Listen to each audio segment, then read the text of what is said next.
Thank you very much, Madam Chair. I rise to support the motion on the floor. But before I go any further, I want to be really clear with the House, with Albertans. I support action on climate change, significant action on climate change. I believe that there's absolutely no question. It is a fact that climate change is real. It is a fact that it is human-caused and human-exacerbated. I support, and I'm on the record as supporting, a carbon tax. I'm not sure, however, Madam Speaker, that I can support this carbon tax.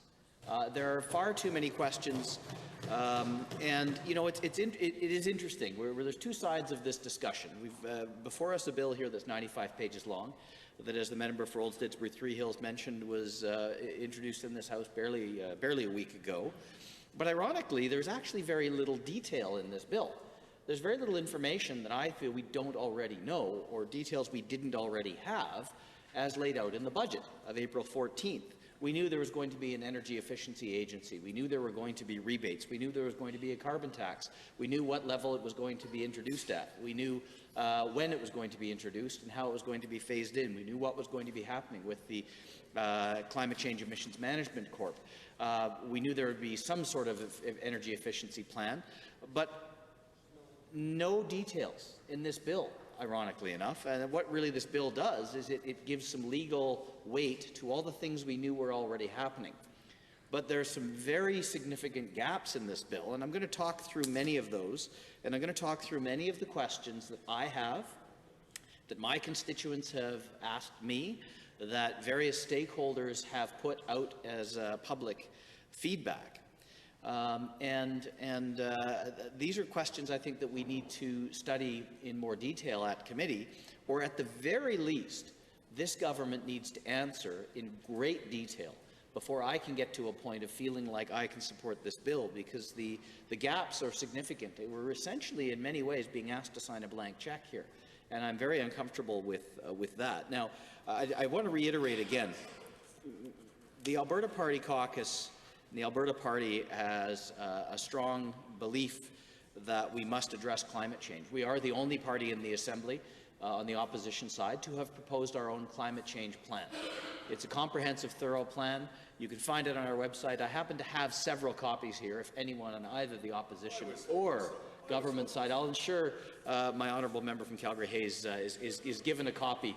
I have many here, and I'm happy to hand them out to anyone. But in all seriousness, we do take this issue very seriously, and I believe that not only can addressing climate change is not only a moral imperative for us in this province, but in fact, done right, is a significant economic opportunity.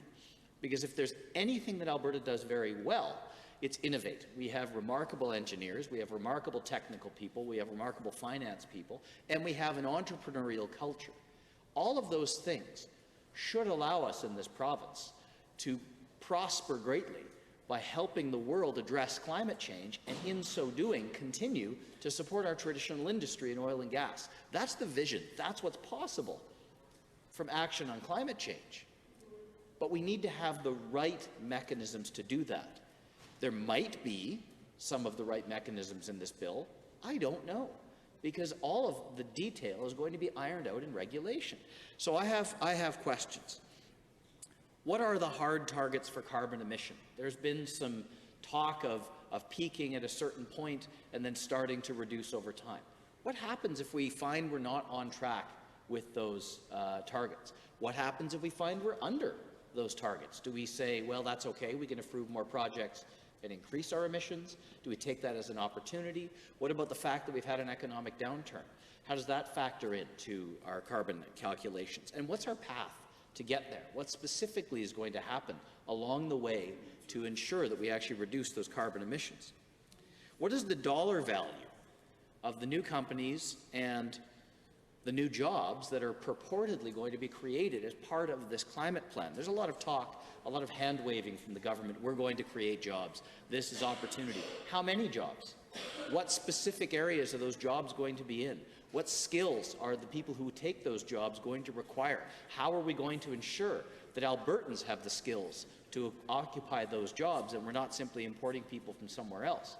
Are those jobs going to be high-paying jobs? Are they going to be low-paying jobs? Are they going to be construction jobs? Are they going to be operational jobs? Are they going to be office jobs? What are they?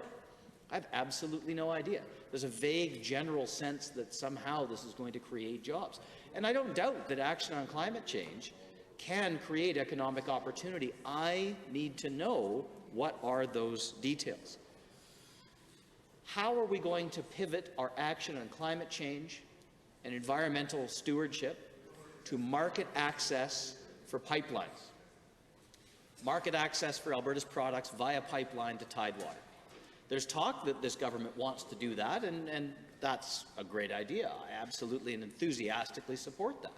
How do we know that this plan has a straight line to ensuring that we get pipelines built? And what happens if we don't? You know, we have to do our part in this province. In fact, I'm enthusiastic about the opportunity that action on climate change brings. And I like the idea that there's mention of trade-exposed industries in the Leach report, and that this government seems aware that that is a risk. We have to be very careful not to be too far ahead of the rest of the country or the rest of the world. We have to be careful that we don't just displace emissions from Alberta to other jurisdictions, therefore not addressing climate change and having an adverse impact on our provincial economy. The Edmonton Chamber of Commerce has contemplated this issue, and I will quote from a paper they released on April 5th, 2016, entitled "Reducing the Burden of the Carbon Tax on Small and Medium-Sized Business." They say, quote, "If the carbon tax makes Alberta-based businesses uncompetitive, those businesses will either lose customers to companies that aren't covered by the carbon tax, or they will relocate to another province or country where there is no carbon tax. This is commonly known as carbon leakage and does nothing to help the global fight against climate change." Now, they propose a solution to this. They propose to provide relief to small and medium enterprises while still incentivizing a decrease in greenhouse gas emissions using an output-based rebate system. That's an interesting idea. Perhaps the mechanism they suggest would be using an average carbon tax for a particular process. Those companies that process would generate a higher level of carbon tax pay over and above the average rate. Those whose processes generate a lower level of carbon tax actually get a rebate. They actually make money from the carbon tax. Now, there's some pros and some cons. There's some consequences of this, both intended and unintended. This is precisely the sort of thing that we can discuss in committee. We can ask stakeholders to come in. We can ask for their input, and we can decide whether or not this actually makes some sense. They also talk about revenue neutrality. Now, that's something that we in the Alberta Party's Climate Change Plan, called Alberta's Contribution, talk extensively about. The fact that although we support a carbon tax, we believe it must be revenue neutral, truly revenue neutral. I've never heard the term revenue recycling before. That's new. By that definition, revenue recycling would mean that every dollar that's collected via income tax is quote-unquote recycled into the economy and is in fact not government revenue, but income tax is revenue neutral. Well, that's silly. Of course it's not. It's a source of revenue to the government. And in the same sense that a carbon tax that collects more than it spends is not revenue neutral.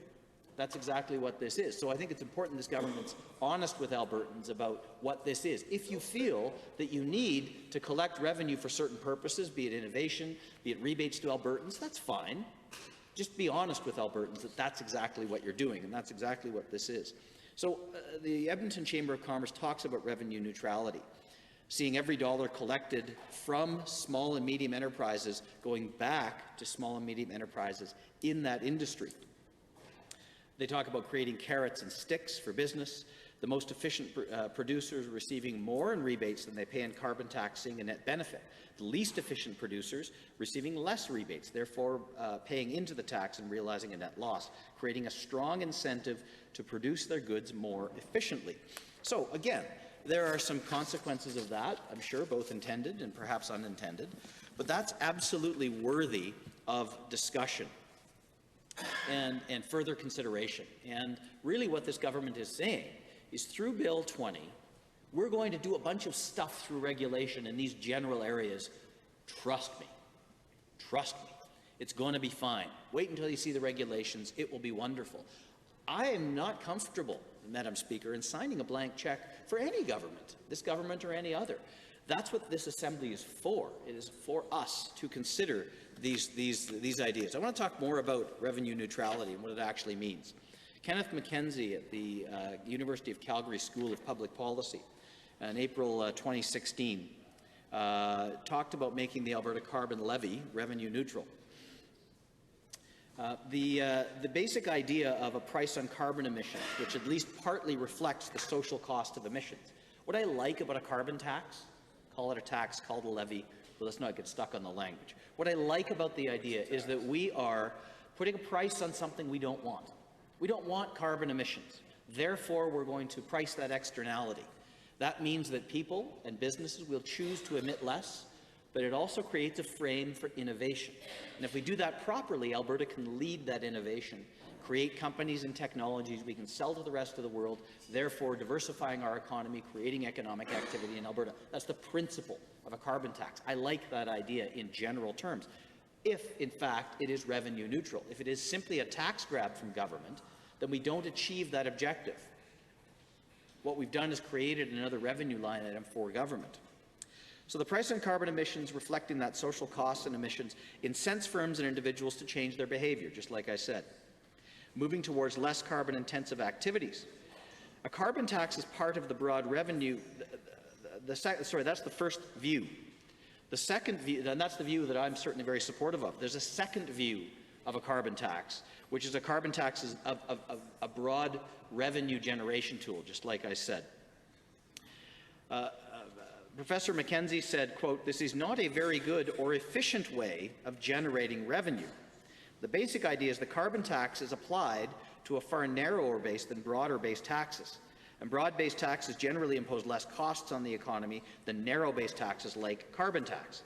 Moreover, and I think as important if not more, carbon taxes interact with other taxes in the economy, exacerbating the economic costs associated with those taxes.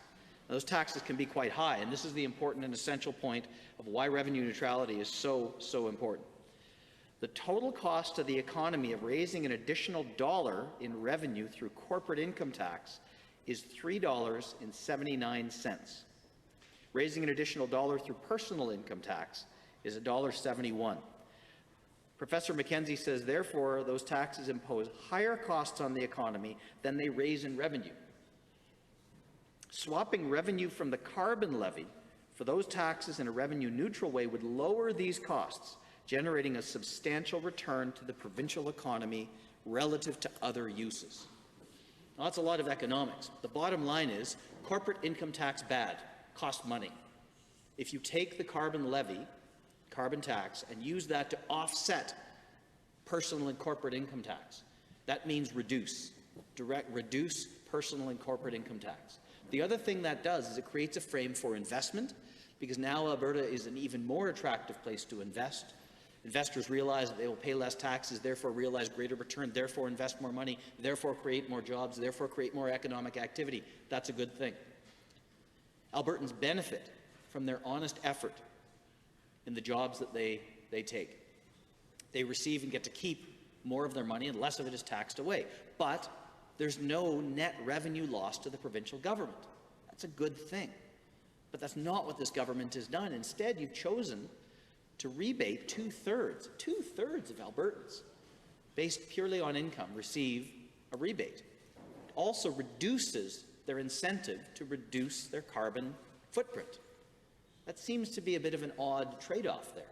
If the idea behind a carbon tax is that it costs you more and therefore you make alternative choices, but yet on the other hand you're getting a rebate, it doesn't therefore cost you more, will you still make those choices? Now, my economist friends will tell me that those are separate things in theory, and I do understand that. But I can't help but think if that at the end of the day your bank account is no different and you still have not reduced your carbon footprint, have we actually achieved the objective that we set out to achieve? I have many more questions. I'm going to just keep going here until my time runs out. What is the total cost and benefit not just the total cost, but the benefit, and I think that this government should share with us detailed economic models of not just the cost, but the benefits.